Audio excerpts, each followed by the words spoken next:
එක් දිනක් රජමාලිගාවේ සිටි බුද්ධිමත් විහිළු තහළු කරන්නෙකුට රජ අන්තේවාසිකයෙකුට රජුගේ මාලිගාවට සීනි මල්ලක් රැගෙන යාමේ වැදගත් කාර්යයක් පෙවරුණි. රත්ව පාර දිගේ ඔහු එවිද යන විට සීනිවල ඇති මිහිරි සුවඳ නිසා ඔහුට දැඩි ආශාවක් ඇති විය. එම ආශාව පාලනය කර ගැනීමට නොහැකි වූ ඔහු රහසින් මල්ල විවෘත කර සීනි මිටක් රස බැලුණි. වැඩි වේලාවක් යන්නට මත්තෙන් ඔහු තව තවත් සීනි කන්නට පටන් ගත්තා. ඒ නිසා සීනි මල්ල පැහැදිලිවම සැහැල්ලු විය. තමාට දඬුවම් ලැබෙතයි බිය වූ ඔහු අඩු වූ සීනි වෙනුවට වැලි පුරවා මල්ල ඉක්මනින් මසා දැමුවේය. ඔහු මාලිගාවට පැමිණි විට ආරක්ෂකයින් එම මල්ල රජු වෙත ඉදිරිපත් කිරීමට රැගෙන ගියා.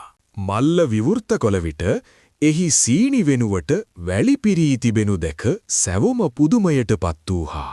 එසැනින් කල්පනා කළ ඔහු දැඩි හිරු රශ්මියට සීනි දියවි වැලි බවට පත්වී ඇති බව පවසා සිටියේය. ඔහුගේ මෙම සූක්ෂම නිදහසට කරුණු ගැන පැහැදුණු රජතුමා ඔහුට සමාව දීමට තීරණය කළේය. එදින සිට ඔහුගේ බුද්ධිමත් වචන ඔහුව කරදරයෙන් බේරාගත් ආකාරය සැමටම මතකයේ රැඳුණි. ඔයාලත් ආසයි නේද මේ වගේ පරණ අලුත් විදිහට කතා බලන්න? අපි හැමදාම එන්නම් මේ වගේ ලස්සන කතා අරන්. අමතක නොකර අපිව subscribe කරලා තියාගෙන.